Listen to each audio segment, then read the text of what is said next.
Vážení snoubenci, dospěli jste k poznání, že chcete mít vedle sebe někoho, s kým byste důvěrně pohovořili, komu byste sdělovali svoje životní plány a tužby.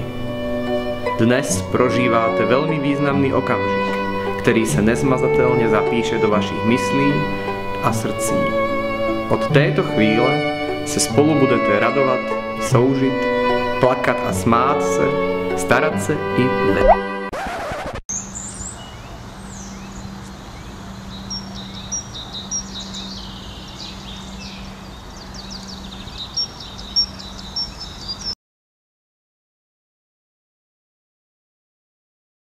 Nám se to stalo. Našim doučovacím kroužkům pro děti ze sociálně znevýhodněného prostředí hrozí zrušení.